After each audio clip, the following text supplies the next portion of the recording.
you filled it out, so it's, it's like in court, it would be hearsay evidence, Oh, so, okay, that's no problem. That's we no need problem. something direct. Yep, All right. I was down in New York City Monday, so I can send you that invoice. Okay. If you'd like to pay it, you can too, that'd be great. Oh, no, it's not.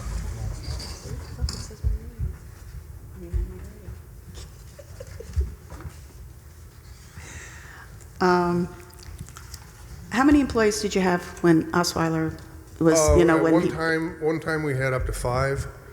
Normally, it was 3 to 4. 3 to 4. And what were the hours for the The office hours? hours were 8 to 5. 8 to 5. So regular, regular work hours, day. Yeah, I mean, but we worked all godly hours.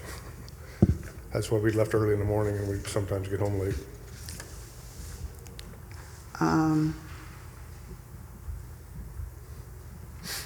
I'm sorry here. Okay. Now I'm looking at the land use document that was provided by Robert Daly from Washingtonville. It's Robert Daly. Mr. Robert Daly. So I'm assuming that Central Hudson does the gas because it has here electric and gas aren't O&R, but the bills are from Central Hudson, so. No, the electric is O&R. Right. Gas is Central Hudson. Right, no, what I'm saying is it says here, electric and gas, O&R. And it's electric is O&R, gas is Central Hudson, correct? That's correct. Okay, because that's where the invoices were from. Yeah, well, O&R says on their invoice, Orange and Rockland, electric and gas. Okay, That's, yeah. But they're not providing us gas. All right, now it says here, this is a base call center, a modern-day computer-based business which operates in assisting in scheduling customer and client needs for local and long-distance travel. And it's not a garage, it doesn't have a fleet of vehicles, it works independently to assist callers in arranging transportation needs. One of the reasons that this property was attractive for this purpose, says somewhere in here, I can't find it right now, is the potential for expansion, correct? Now, does that mean that the number of offices in there would be expanded? So let's say there's 5 offices, that garage space would be converted to office space. Is that the type of expansion you're talking about? Yes, it could be. My name is Robert Daly. I'm a land use planner. And we discussed the issue of expansion at the site. Professional answering services really doesn't have a need for it at this point in time, so it's a conjecture as to what the operation could be in the future. The key was to have a site where it was quiet. I know it says a taxi service on the a taxi dispatch service, which brings to mind, in many people's minds, the taxis are there, the fleet of vehicles are there, and there's people coming and going. In the modern day answering service and dispatching, it's a much quieter operation, and that's why we were trying to make that distinction so that you would know that was the case. As to expansion, we left it up in the air. I mean, it certainly would have to be something that would be back to the community to discuss, to file a site plan for, and there was no need to do it at this point in time.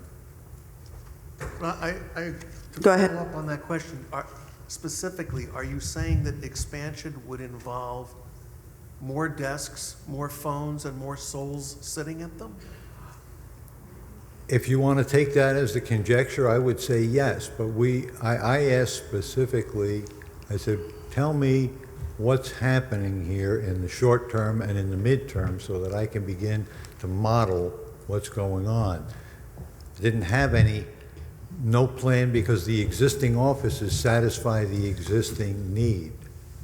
So the space, the envelope, the building would remain intact. The garage part would be storage and any future use would come back to the community for consideration. What would you store? What gets stored? What gets stored in any garage? You know, I mean, here, there's no, Sir, that's, Mr. Daly, your answers are confusing. well, You're- I'm not trying to confuse you. I'm trying to tell you, number What gets stored one, in any garage? You should see my garage. I know. I mean, again, we're looking for specifics. I'm trying to understand when you talk about expansion, are you talking, I asked you and you said, I interpreted, what you said is, I don't know. That's the I answer. don't know. That's the answer. In And the then short and when I asked- midterm, I don't have an when answer Chair for asked you. what- There's no expansion. What gets stored in a garage, You you don't know, know that either, well, essentially. I mean, the office-related materials, I mean, that's really what you're storing in the garage at that That's point in fair. time. Okay, That's a fair answer. okay. So we're talking maybe like paper or, you know, I mean, you know, that's, pens and pencils. That's a large space I for used to storage. park my car in there. yeah, That would be a no-no. It says the use brings 5 to 10 workers to the site. Now, are we talking 5 to 10 total or 5 to 10 per shift? Because if the hours, Right. you know, are 10 in the morning to 10 at night, let's Right, say, the way- 8 in the morning to 10 at night, you're going to have 14 hours, so Yes. there'll be shifts. So how many people per shift? And would the shifts overlap? and they do. And so what you have is, you basically have, the morning crew comes in, they get set up, midday they get relieved by a person that comes in and gives them a break for lunch. And that's why we gave you a number of 5 to 10. You know, most of the time you're dealing with 5 to 7 people there.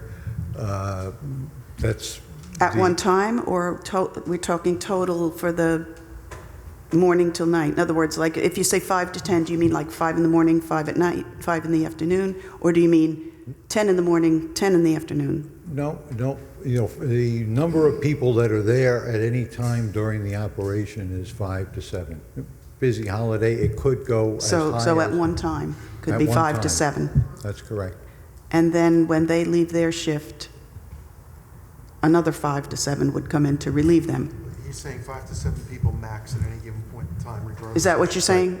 I didn't hear the. 5 to 7 max? Max at any Give given to- point in time. That- shift that's right. at 7. And Okay. your maximum would be 10. For the day or for the shift? Maximum at any given time? At any given So it doesn't point in matter what time of during day, the just... day. So on a busy day, you would have that maximum number. On a usual day, you would have 5 people there. They would be spelled for lunch, they would go out and have lunch and come back. So that basically jives with you saying, you know, if each one drives from their home to there, that would be 10 vehicles in and 10 vehicles out, Right, maximum during the Max. course of the day. yes. Okay, that includes mail service deliveries?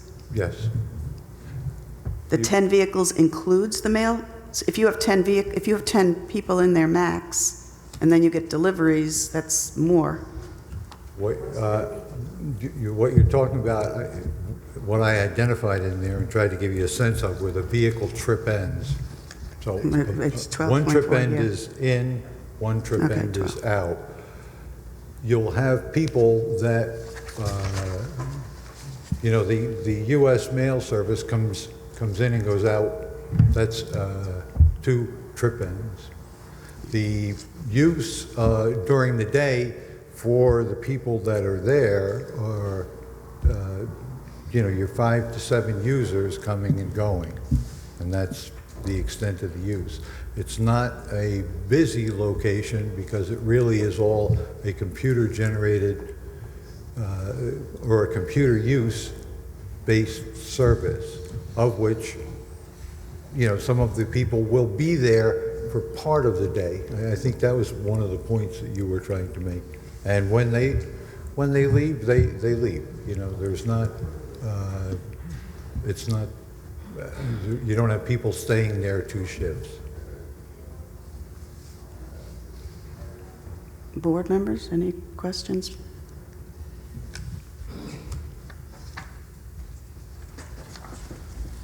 No? Joe? Nothing?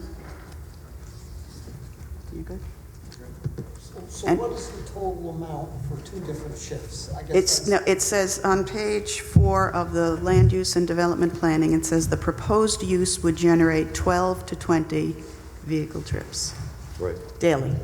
Yeah, but that's in and out.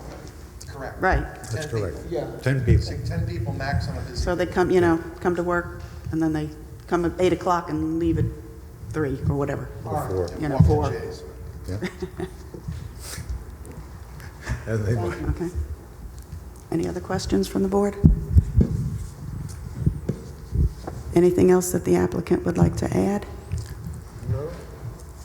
I just wanted to make sure that you had, from my point of view, the issue of use was one, and I pointed out in what I provided to the board that, previously Venetton Paving was there, and then you had Osweiler Brothers there, and the uses were heavy construction to light construction. So, from my perspective, the use of having an office-related use at the site was a lesser use in terms of the overall consideration. So that, Yeah. But that test truck that you had, that test truck that you had there, so that would leave in the morning and come back at night. So, excuse me, just one trip out and one trip in per day? Or did it come, back at 10 o'clock in the morning and then leave again at 3 and then? Yeah, it depends. If he was local, he might go out in the morning and come back in, noon. But it probably, 9 times out of 10, it would never leave again that day. He'd be scheduled the next day. So probably. usually it was 2 trips a day, max? I mean, Max. in and Yeah, out. I'm max. counting in, I mean, out and in. Yes. Yeah. Okay. I don't think I have anything else yet. Any board members have anything else at this point? Nope. No? Do you have anything to add at this point? Nope. Yeah. All right, I'm going to open it up to the public.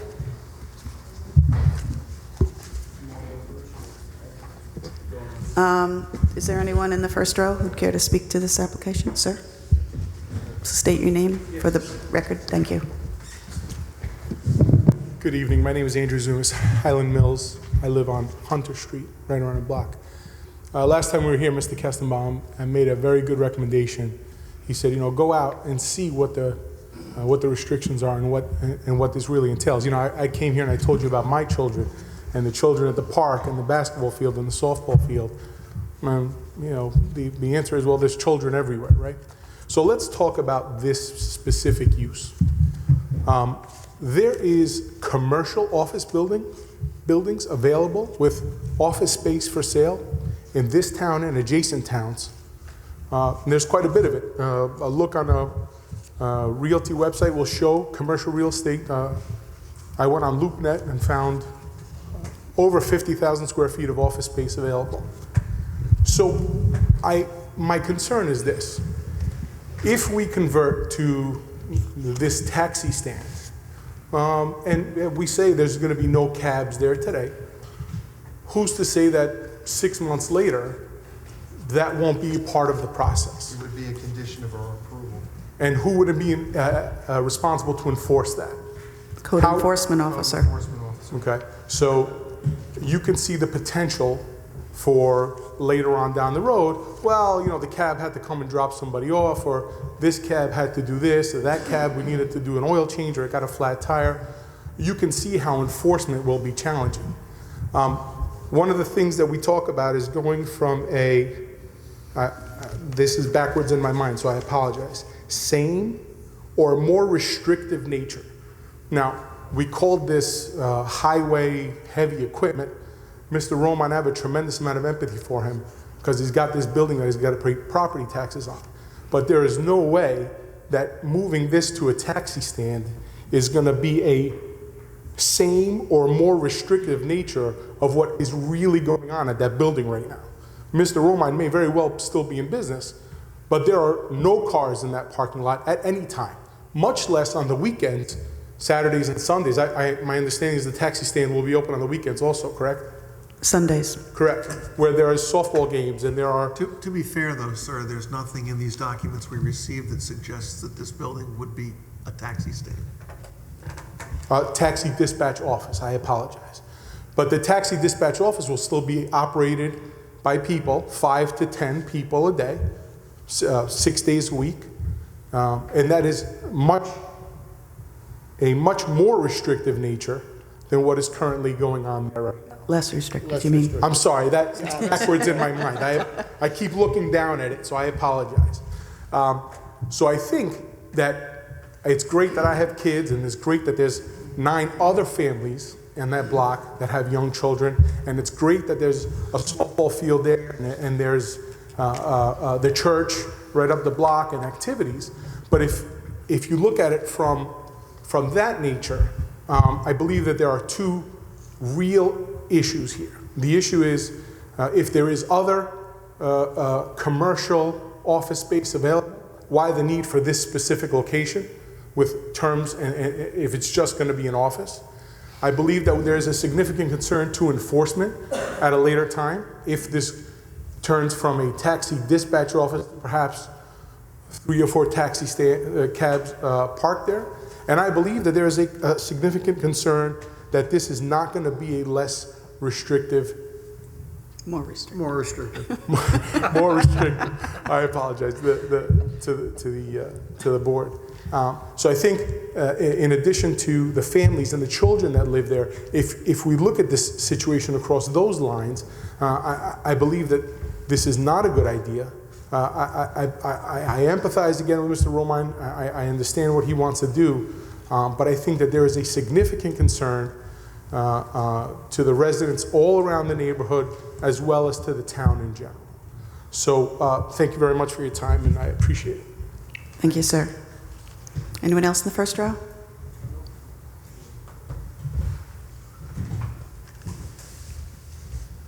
Hi, how are you? I'm Rob Torres. I actually live at 9 Adams Street. There's just a couple questions I would like, I don't know if this is on the applications or based on the information that was provided by Mr. Romine, but I want to say I read documentation about hardship for him as far as property taxes and stuff, and again, as this gentleman was saying, sympathetic, but if he's giving you and he's still in business, it sounds like he is making money to a certain degree. So is it provided as far as documentation that of what dollars he actually is making compared? It seems like this gentleman actually has quite a few homes as well around the area. I'm sorry, a few up in New York and then also in North Carolina. So from a hardship standpoint, it doesn't seem like that's the case. It's just a couple other questions that I had. We were talking about sales services. How many years ago was that sales service, almost in a sense? We're talking about, I mean, I've lived there for 4 years already, and I've never seen a business there or anything like that. When was Osweiler, I guess, am I allowed to ask that question? It was sold 2 years ago. Sold 2 So years up ago. until 2 years ago, 2017, the business was sold, but the building was not. I understand, but when was the actual time that building was actually used for that business? Up until 2017. Again, I've lived there for 4 years. I don't think I've ever seen anybody coming in and out of that building, to be honest with you. Actually, 1977 to 2017. okay. So we're talking about from 2017, he's saying there was a truck there was at 5 a.m. So we're talking about one truck that would go for the day as far as making maybe possibly 2 trips. Now you're talking about 10 employees, 10 vehicles on a lot that can barely hold 4 vehicles, I would say, 5 vehicles at most. We're talking about a garage of where what do you store in a garage? What kind of garage is he referencing almost to a degree too? Is it a car garage? Is it a garage that, like you said, you put everything in your garage pretty much, right? So how do we know that this business will not just put anything in their garage, almost to a certain degree as well? So I guess the points that I'm just trying to make is that it just sounds like this business, and as he was mentioning, I have small kids as well. They're actually in the corner over there who actually play on the street who are going to the park every day. We have kids that are literally everywhere.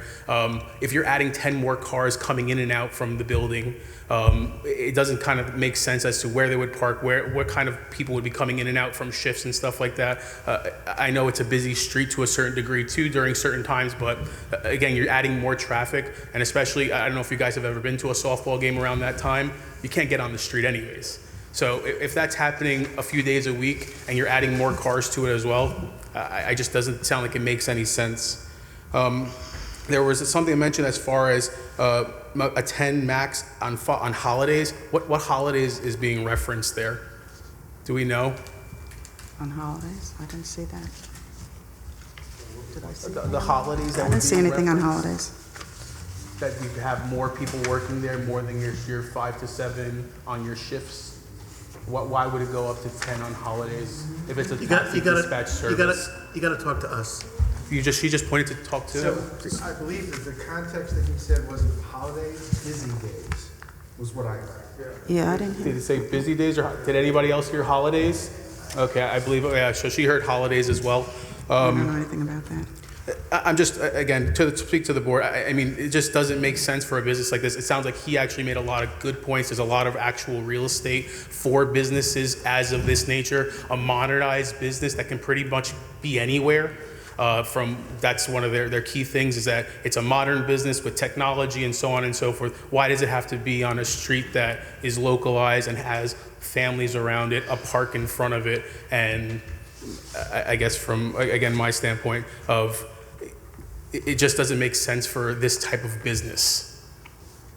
So that's what I have. Thank you. Thanks. Can I make one point to the gentleman, Karen? Sure, go ahead, Karen. Just point of information, when the law or the regulations speak about hardship, it doesn't mean that they're suggesting that Mr. Romine is broke. I never meant it in that way. I'm just saying a hardship. If you're in hardship, sir, Hardship. how would you consider hardships- yourself? Hardship in the regulations speak to specifically of the hardship of conveying the property. It's a real estate type hardship for that particular property, not your holdings in general. Am I right about that, Rob? You know, I'm sorry, I was reading something. Okay.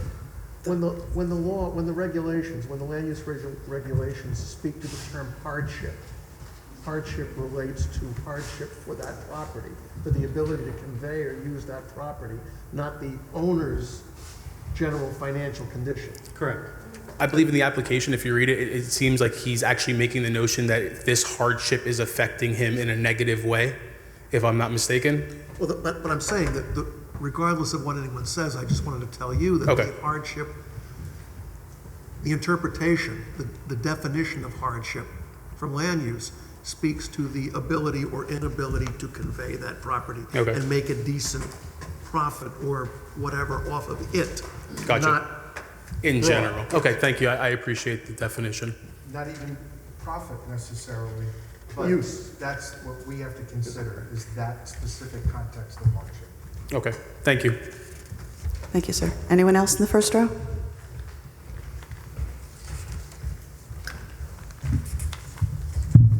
My name is Melvin Mejia. I live at 5 Adams Street. I just have a few questions. Back in 1991, when the permit was granted to Mr. Romine, it says that the planning board has determined after said hearing that the issuance of the special permit will substantially serve the public convenience, safety, and welfare, will not be detrimental to the neighborhood or the residents thereof, and will not otherwise be detrimental to the public convenience or welfare. I feel that the proposed business would be totally contradicting what the board agreed to back in 1991. Also, to reiterate what Robert Torres said, what dictates how many vehicles are there at any given time. It states that 10 vehicles at any shift. That does not dictate how many trips are going to be conducted. 10 vehicles are going to be, they're going to be at a, how may I say? The public's Excuse me, I'm a little nervous. It's up to the clients how many trips that the business does make. So if there's 10 vehicles at a busy day, on holidays, it could be possibly 200, 300 trips a day. No, If I may say, I think what you're misunderstanding here is that the gentleman is not suggesting that delivery vehicles will be coming and going from the site. The expectation is that the dispatchers, the people who work in the building. The office will people. come in, office staff will come in the morning or whenever their shift starts. Okay. They will stay for their shift the way you would stay at work, and then when their shift ends, they will go home. They're not suggesting that any of the taxi or livery vehicles come to that site. So their taxiing vehicles are not going to be parked at the location, that's what you're saying? That's our Correct. understanding. That's your understanding, okay. If I worked for them as a taxi cab driver and I'm waiting for customers, would I be home or would I be near the taxi stand? It's an existing cab company, so they're already somewhere. You'd be out and about. Is it possible to find out what the existing cab company is, the name and Probably. everything else? Because the last meeting he said they. He kept referencing to they, never a name or a company. I think Yeah. we want to know who they are. Also, in regards to that, time restrictions, he covered that.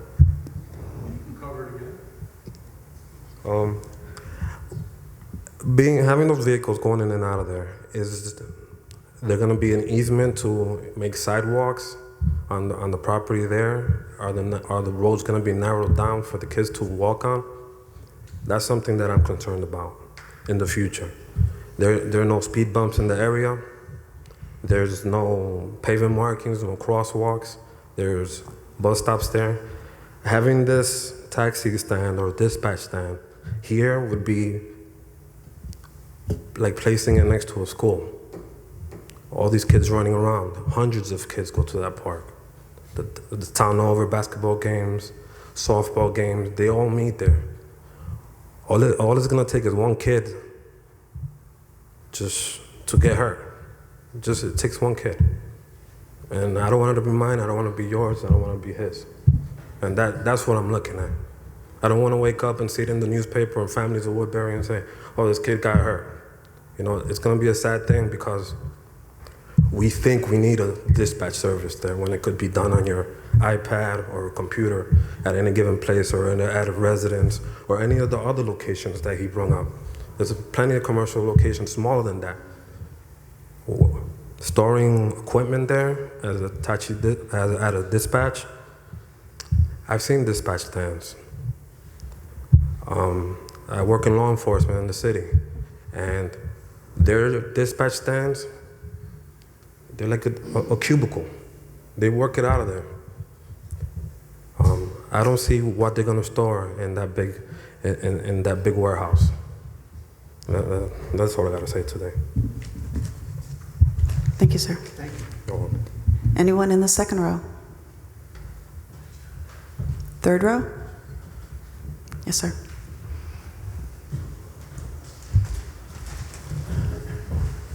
These guys left nothing for me to talk about. But Please state your name, sir. oh, sorry, my name is Scott Dasher, 26 Oh, okay. Park Avenue. Yeah. Well, if there's one thing I learned from the bigwig engineer guys over here, is that you got to have pictures. You know, so I sent you some pictures in the email. I don't know if I can pass these down or not, but We received Okay. them in the letters. yeah. So I mean, if you look at these, this is what the street looks like on a given day. You know, both sides of the street, up and down. I mean, it's. I was just cleaning my gutters and I looked over and I'm like, oh, I should go take a picture of that. So it really wasn't anything. I just decided that it would be good to see because we always talk about the safety concerns. But so I'll get to the town reconsidering the purchase in a minute. But you know, all the facts or statements that everyone made, I completely agree with and support. And I think, you know, a lot of this comes down to governance. Like, sure, you can write it into the variance and everything, but, you know, how would that really be enforced? So there's a fine, you pay a fine, you keep moving on. I mean, how do you distinguish between employee cars versus taxi cars? You know, the concept of unnecessary hardship, I mean, one of the stipulations of that is that it doesn't change the essential character of the neighborhood.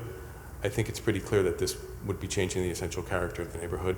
So I think we have to really look at that, and then also it's really referred to as unnecessary hardship, right? So is it unnecessary when there's, you know, I didn't do the research, but, you know, thousands of square feet of smaller office space that's available? Like, is this the only option, really?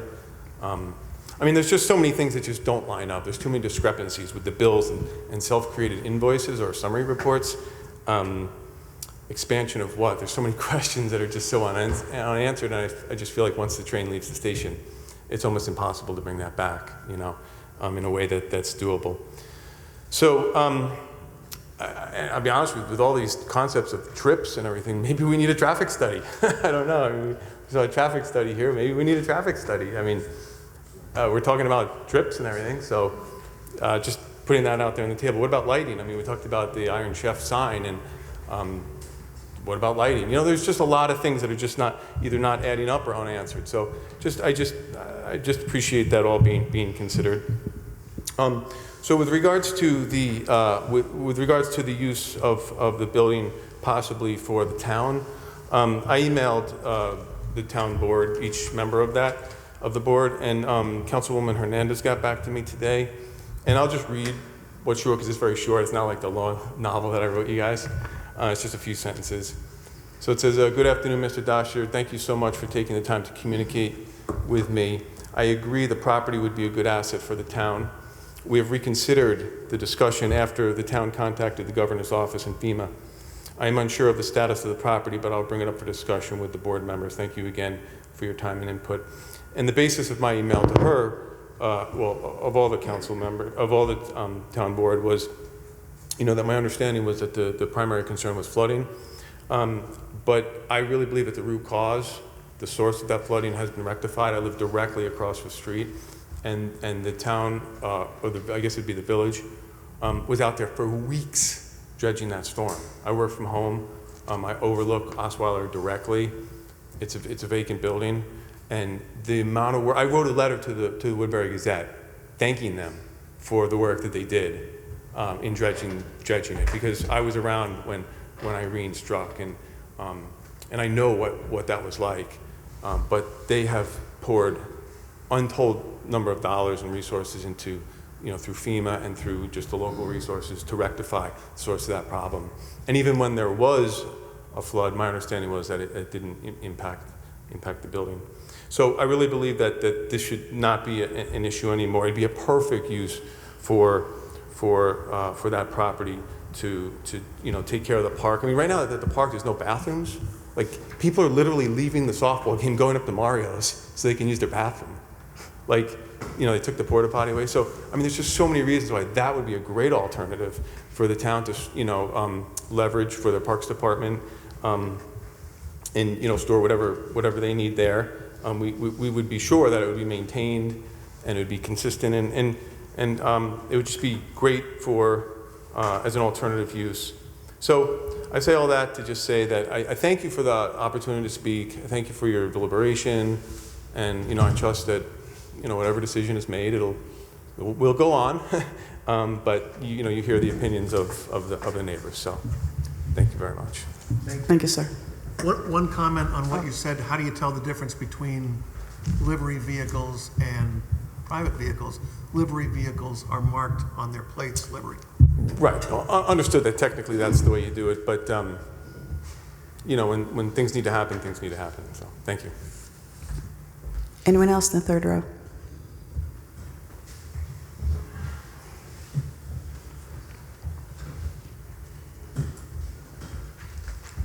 Hi, I'm Laura Stevens. I live at 15 Adams Street, right next door to the property in question. When we were here last time, I had asked about a business plan, and if there was a business plan filed with the board. Anyone can answer that question? We got a summary of the land use. Okay. I don't know exactly what you mean by a business plan compared to their vision for how this would be used. A business plan is something you submit to a bank where they're going to outline exactly what the use of the property is going to be for, how it's going to be used, how the waste is going to be disposed of. It's a very involved document. So I had requested one so that we could have a clearer idea of how the property is going to be used. I agree with my neighbor when he says one of same or of a more restrictive nature. I don't see, let's face it, that garage is not just a garage. It's being made to sound like it's a single-car garage. This is a multi-bay, two-story garage that can hold a big vehicle. So they could fit as many as 6 cars in that garage if they wanted to work on them at night so that nobody knows. I really have my doubts. I have my doubts also, as my neighbors do, that with other properties, and if it's just a computer-based business or service that they're providing, why do you need a property of this size? So that's one of my major concerns. What are the hours? Some of my more important questions, the hours of operation, I couldn't hear. What were they? 8 to 10 daily, except Saturday, and Sunday 9 to 10 p.m. Closed Saturday. And what Closed on about weekends? Saturday's closed. Sunday is 9 a.m. to 10 p.m. and daily Monday through Saturday would be 8 a.m. to 10 Okay, p.m. this is also information that would be submitted in a business plan. So where is the servicing of the vehicles going to be conducted? That's another aspect of a business plan that would be outlined, is that you would document where your services are going to be used. Again, and Well, this is an existing business, and the application is for office space, so I don't know that they need to submit all that information for this. I don't know. Do they? well, No. in my world, a business plan is required whenever you're doing an expansion. Okay. Again, the previous use for the property was a single truck was stored on the property, exiting at 5 a.m., returning at 5 p.m. I'd like to know how this new business is going to be of a more restrictive nature. When this is all that's all that transpired. I've lived at my home for 30 years, and I've watched what happens on that property, and I've never had a problem with the Osweilers there. None of the neighbors have. They are saying that the community is changing. It is not. I raised my children on that street, my 3 children, and they were always out playing street hockey right in the street, playing a manhunt through the back neighborhoods in the dark. This is what that community has been for years and years. And prior to that, it was a farm before the Van Etten had owned it, and that he was being pushed out of town because the property was so poorly managed and maintained. Also, the last time we were at a meeting, there was a request for evidence of hardship so I would like to know what specific documents have been submitted in order to demonstrate hardship as a reason for it having to be sold. I believe the owners were asked to submit information, whether it's a tax return. I don't know what paperwork you required, but was that ever received by you? No. Okay, so these were the things that have been covered in previous meetings that are still unaddressed. There's no business plan. There's no documentation of hardship. The use of the property, which was a single truck stored on the property, exiting at 5 a.m., returning at 5 p.m. No service was ever done on these trucks late at night, is in no way of a lesser restrictive manner when you're going to put in a multi-vehicle operation in there. I want to thank all of my neighbors for coming out. I think it's really important that we do these types of things if we want to keep our communities fun and safe for our children. Thank you. Thank you. Thank you. Anyone else in the third row?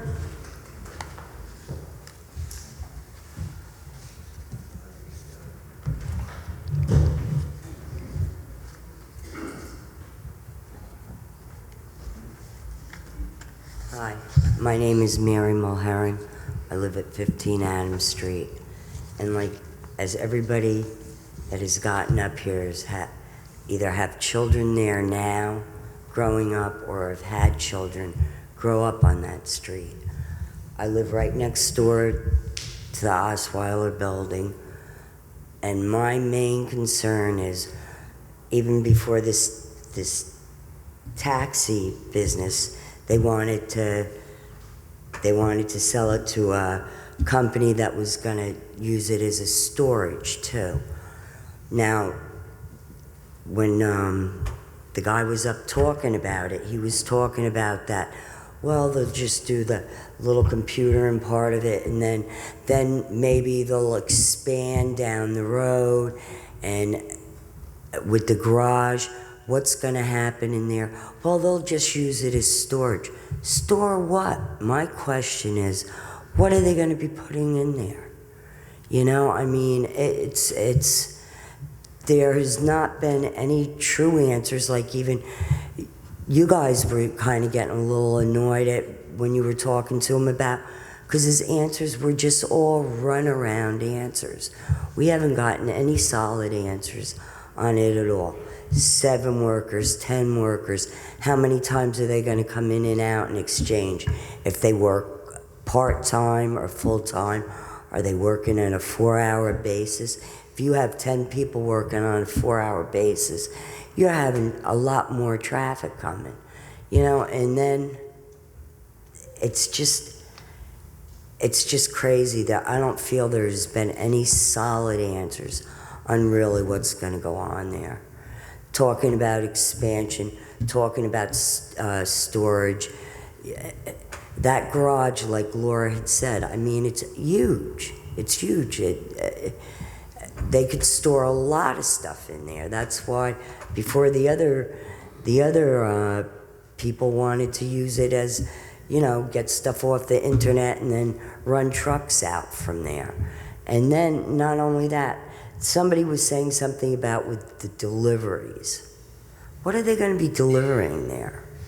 I mean, when you talk about deliveries, you're talking about bulk stuff. You're not talking about mail coming. There's a mailbox right out front for them to put mail in. What kind of deliveries are going to be brought there, and what is it truly for? You know, it's too many unanswered questions, I think. Thank you for your time. Thank you. Anyone else in the third row? Yes, ma'am.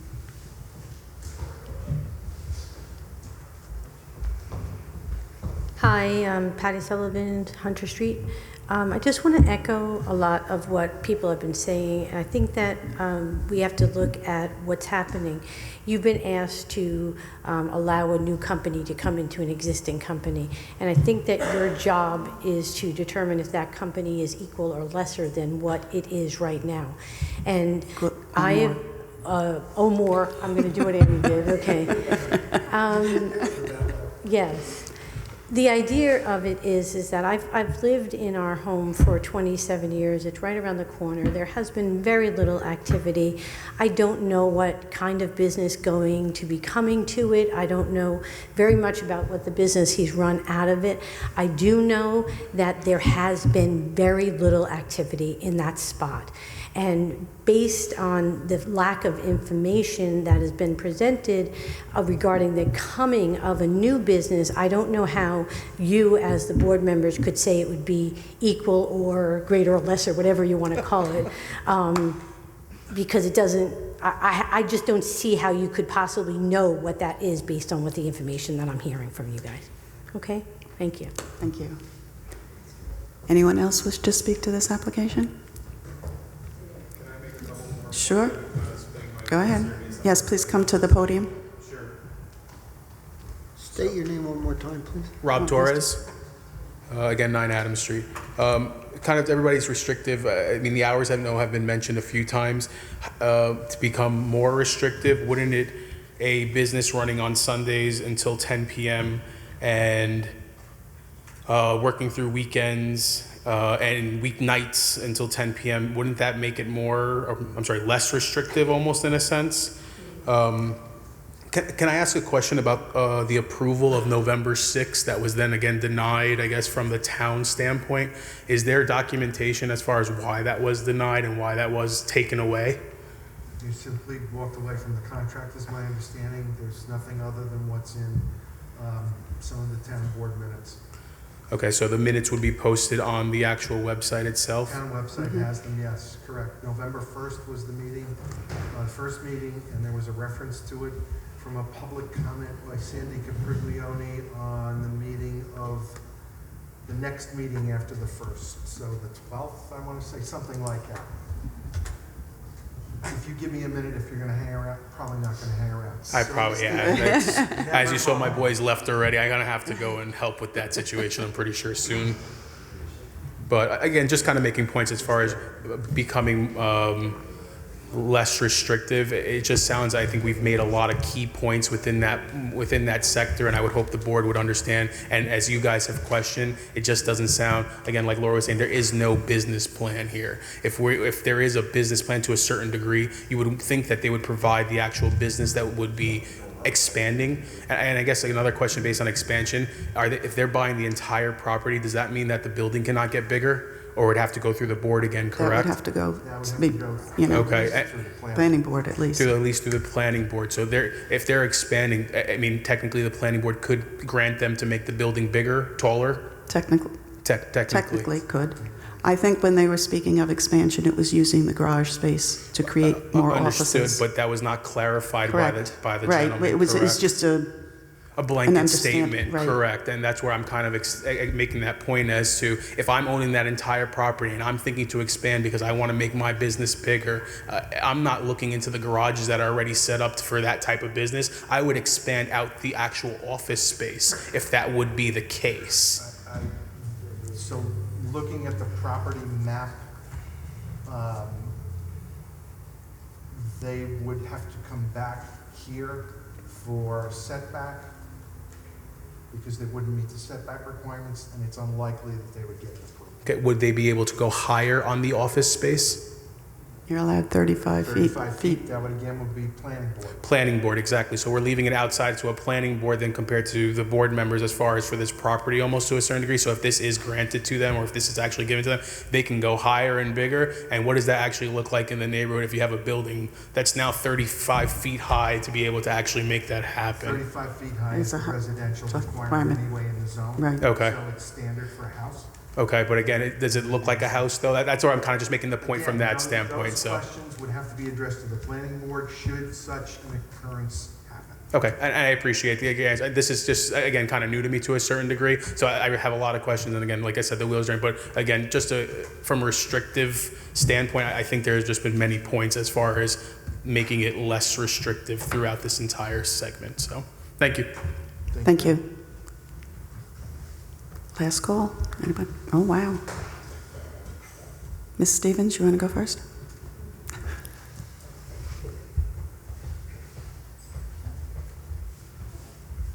I just have a couple of questions. What's the name of this business? Doesn't matter what the name of the business is. We're not allowed to know the name of the business so that we could see their other properties and see how those are being managed and kept clean and stuff like that? Would that be a part of these business? Well, you would, everybody else on here has got a name of a business on here except this mystery business that wants to move into that property. What's the name of that business? We do not take questions and answers based, for private information. Okay, well, there is a Dave's Taxi right around the corner that took over Hunter's Florist. What street is that? It's not Rutledge. Hollis. Hollis. The neighbors there are complaining that they're working on the cars in the evenings, that they're changing plates and tires, and that all sorts of activity goes on there constantly. Joe has also recognized that there's things going on back there. That's why I was curious if this is that same business that's looking to expand, and that's why I was asking the question. You know, like I said, our next issue will have to be to approach the town because the parking there is dangerous, period. So the town can also try to figure out how they're going to make responsibility.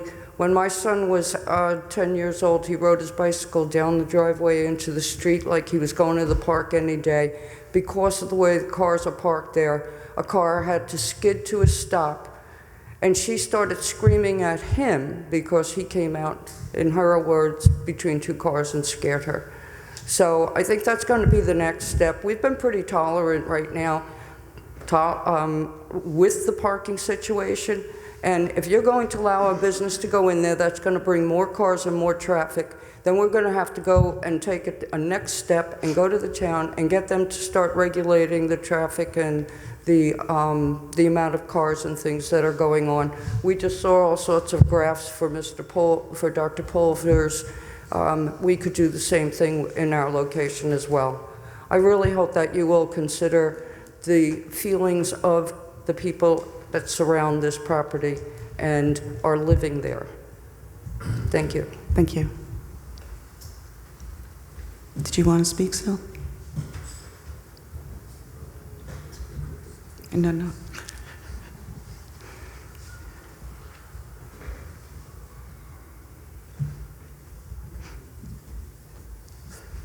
The only other thing that I would like to say is hardship was brought up, you know, and bringing a business like that into our little community over there is going to really make a hardship for the rest of us that live there, you know, and it's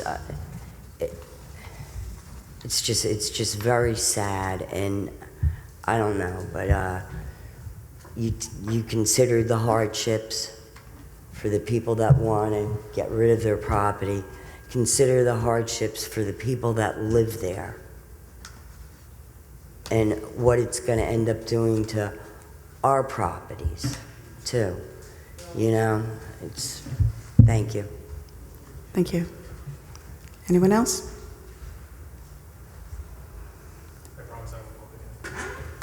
I was going to say, you're going to go up a third time. What's the pleasure of the board? Want to close the public hearing? You want to keep it open? We need more documentation. Do we have to keep this open since we asked for more documentation? Or can we make any decision if it's a positive based on receiving the proper documentation? Not do that? No. So do we need this document? Do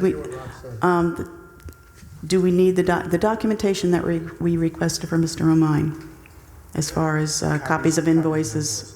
Okay, do we need that documentation to proceed and make a decision, or can we wait for that documentation but make the decision without it? It would determine whether or not we keep the public hearing open. I would think it would be useful to have that documentation in case other comments from the public as well, based on those invoices. Okay. I also think it would be appropriate that we request that this land use and development planning document be posted on the website for public consumption. It's not there? Wow, I didn't look. Okay. Anything? So I'm in favor of keeping the public hearing open. So anyone Did we else? receive that I'd say documentation? keep it open too. So I'll make that motion, keep the public hearing open until the next meeting, which will be July 10th. 10th, I believe. I second the motion. All in favor? Aye. Aye, all right, so we're going to keep that public hearing open till July 10th. And Mr. Romine, you can provide that documentation prior to that time. And Thank you. thank you very much. Thank you.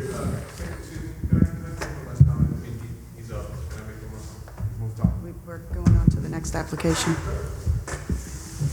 asked for stuff Yeah. in the last meeting, I'm but why are we making all these accommodations? So when things were delivered, We have some information. got He did provide some information. Right, we're asking for more documentation.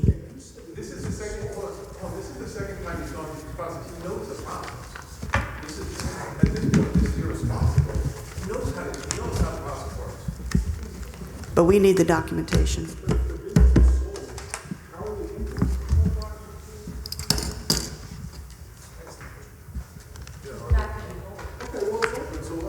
Yeah.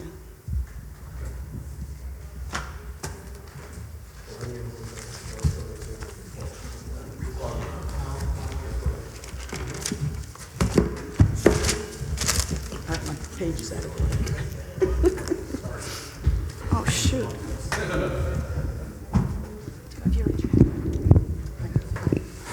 Put mine in the pile of Osweiler stuff. Thank you, I just want to read the...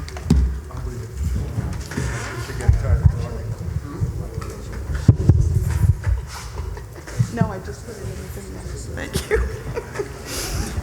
All right, our next public hearing. That's all loading. Our next public hearing is for Falkowitz, public hearing for a special permit and variance pursuant to Section 310-43C and 310-43B7 to permit the demolition and expansion of an existing three-family dwelling non-conforming use in the R2A zoning district. Threw me off. Applicant proposes to replace the existing three-family dwelling with a two-family dwelling and expand the use by less than 10%. Said property is located in the R2A zoning district at 12 Skytop Road in Highland Mills and is known on the Village of Woodbury tax maps as Section 217, Block 3, Lot 4. Mr. Myro. Good evening. Welcome. Thank you. J. Myro, Bluestein, Shapiro, Richard Barone for the applicant. Mr. Falkowitz is in the audience. This is an application to, I don't have anything on a board to put up there. I think everybody has the map. This is an application to expand a existing three-family by reducing it to a two-family dwelling and increasing the floor area by no more than 10%, as shown on the drawing. This is a special permit request pursuant to 310-44C of the code. The drawing we laid out. Jay, excuse me, for the record, can you just speak to the map number and date so we got the right document? Yeah, last revised May 28th, 2019. If you look in the bottom right where it says site plan for Falkowitz, go straight down, revised May 28, 2019. Received Woodbury Building Department, May 30th.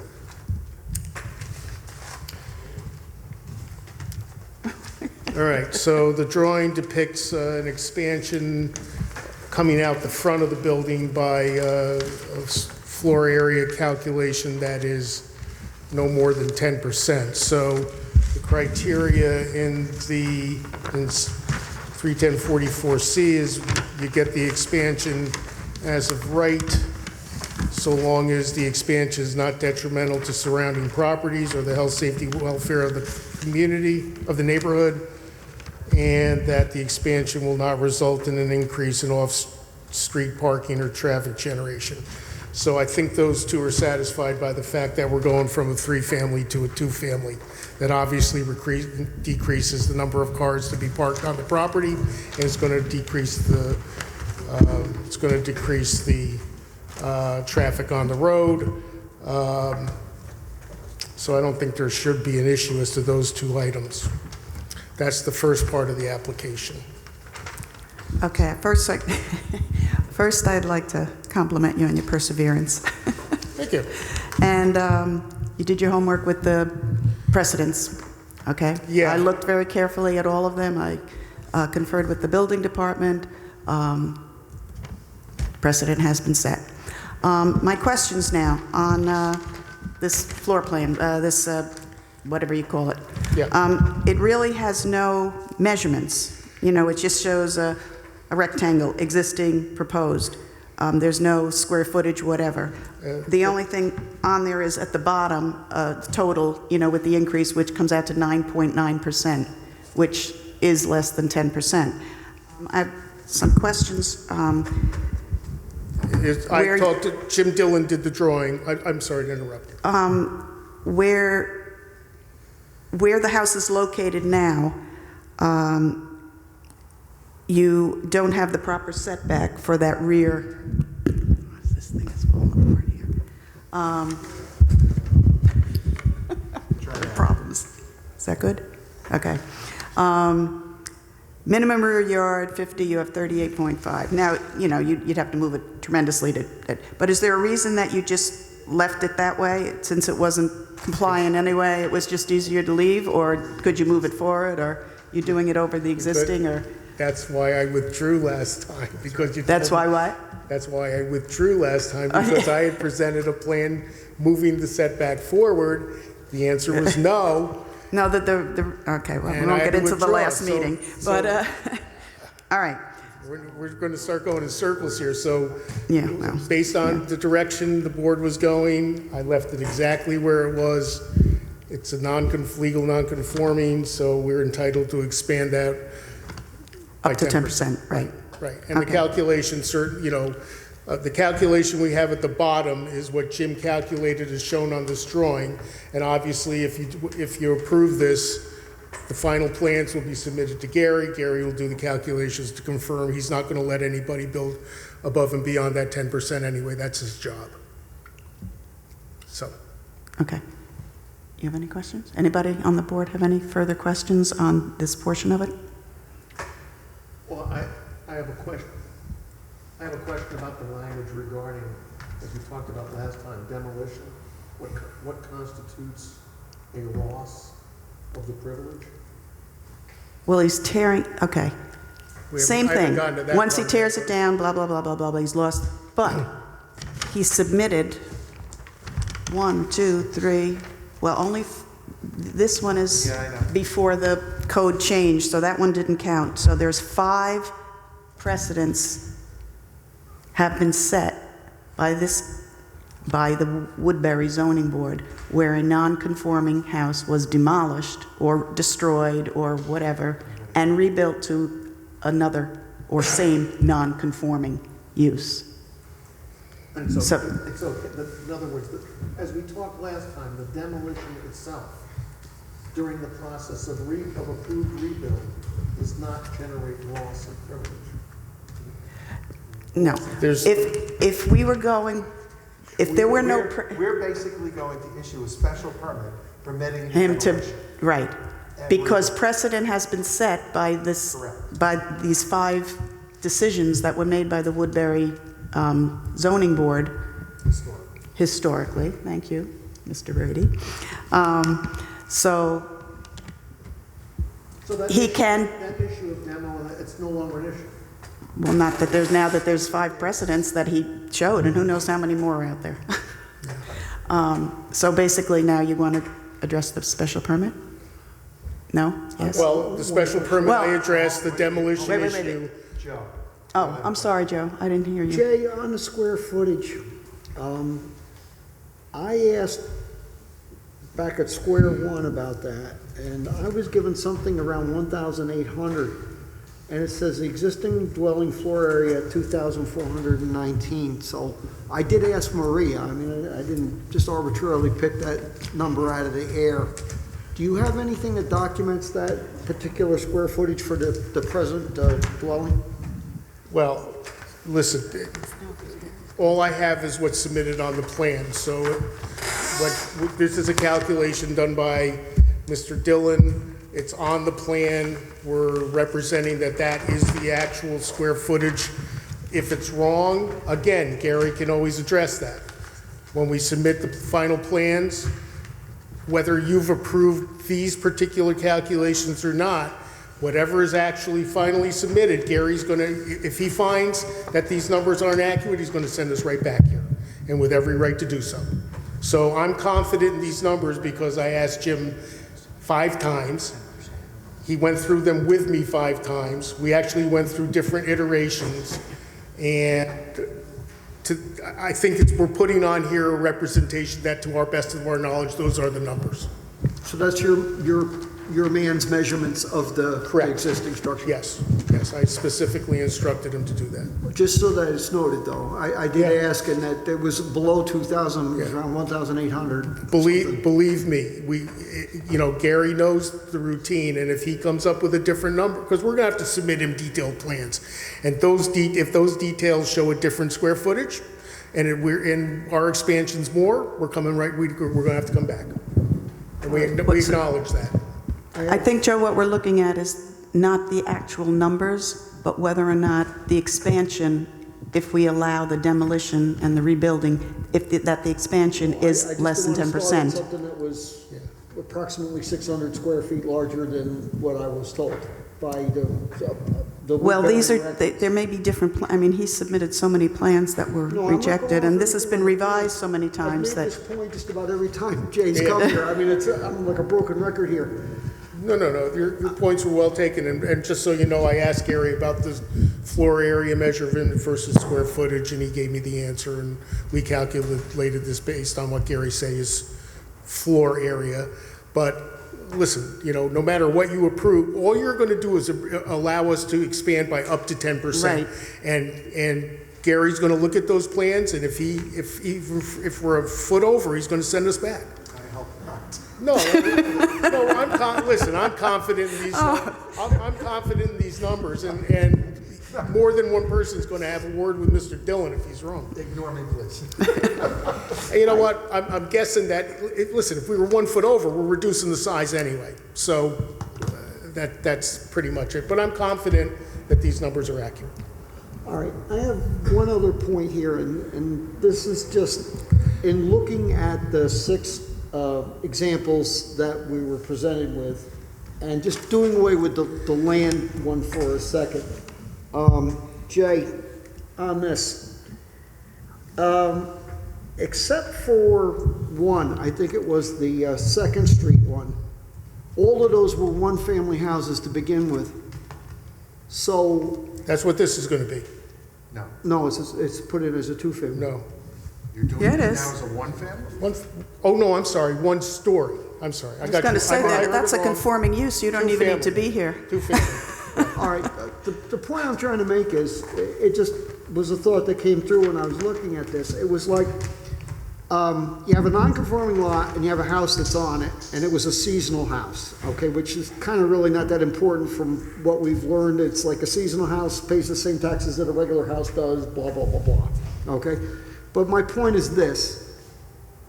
Basically, they were one-family houses, 4 out of 5. And they had to be destroyed, or they were fire damaged, and they had to be demolished and rebuilt in all 4 of those cases. But they were single-family houses to begin with. But 1, 2, 3, 4. They were non-conforming. Doesn't matter what the non-conformance was, it was non-conforming. Doesn't matter whether they're 1 family, 5 family, Right. if they are non-conforming and they're destroyed, you're saying either you're going to allow it to be rebuilt. That's not a distinction. Well, You So Joe, can't. you understand the non-conformance. No, is the what I'm fact- saying is, the houses were there as one-family houses, Right. which is a conforming use. No. But they were They seasonal. Seasonal. They were seasonal. and- That's what made them non-conforming. I Seasonal. mean, even the one on 2nd Street was a 2-family. When they asked to demolish it, they went to a 1-family use. So, I mean, in a way, all those houses complied as being 1-family houses for the zoning of that area. No, they did not. They were No. seasonal in a zone that did not. We do not allow seasonal homes. Seasonal. Since 1990, we have not allowed seasonal homes. So we've got a 2015, 2017, 2008, 2013, 2014, all after 1990. They are still deeded as seasonal homes. They are non-conforming. So they were non-conforming when they were when they were demolished and The rebuilt. fact that they were carried over as a seasonal makes them non-conforming. Correct. All right. Right. Thank you for hearing me out. And just so you know, in one of them, you allowed them to put a 2nd story on. Yeah. It was a 1-story. Yes, You I did saw allow that them and to- I was like, wow. I know, you allowed them to put a 2nd story on. We didn't bring that back to you. Anyway, listen, I think you know the law. The law is if you have a precedent and it's clear, you have to have an incredibly strong reason to vary from it, otherwise it's arbitrary and capricious. So I think based on those 5 cases we've established, and one of them is Yes. as late as 2017. So, Do you have anything else to add to this application? No? Is there anyone in the public who wishes to speak to this application? Leaper, get up and say how much you're in favor of this.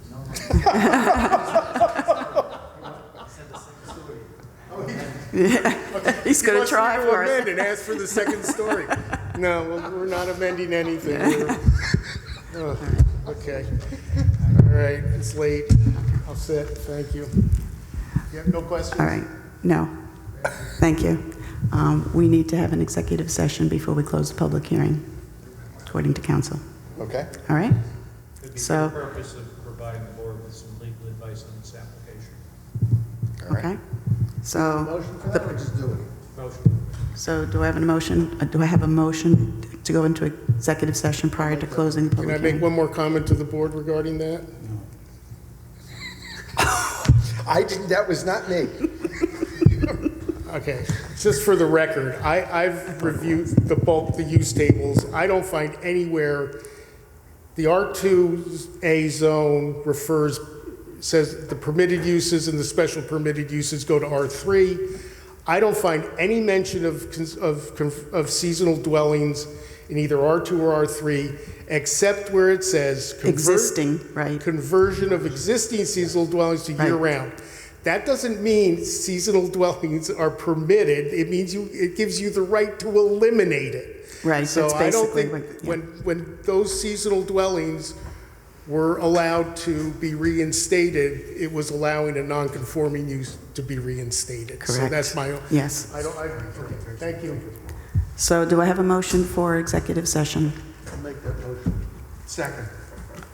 All in favor? Aye. All right, so we're going to go into executive session.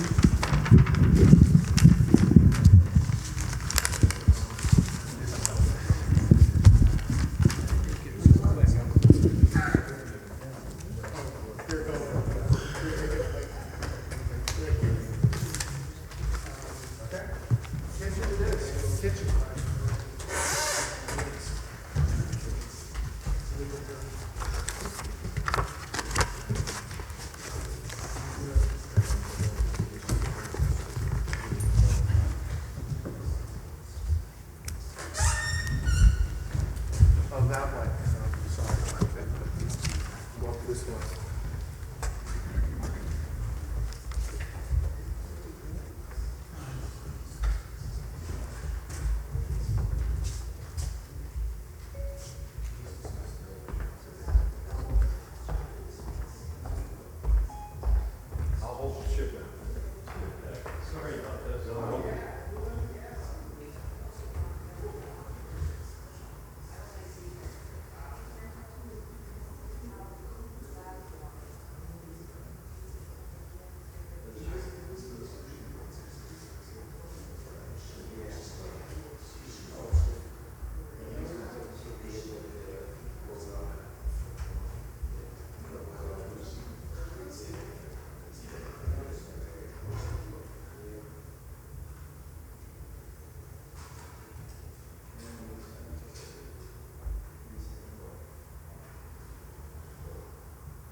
start?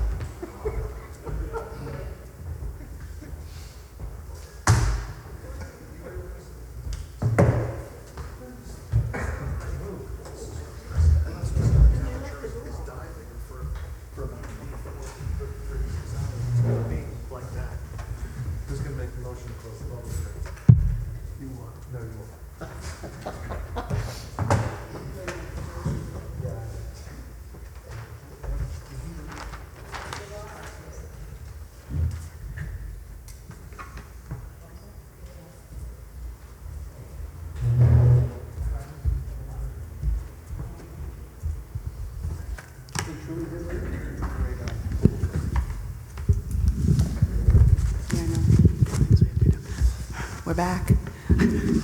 Okay. What is the pleasure of the board? We have one member who had to leave.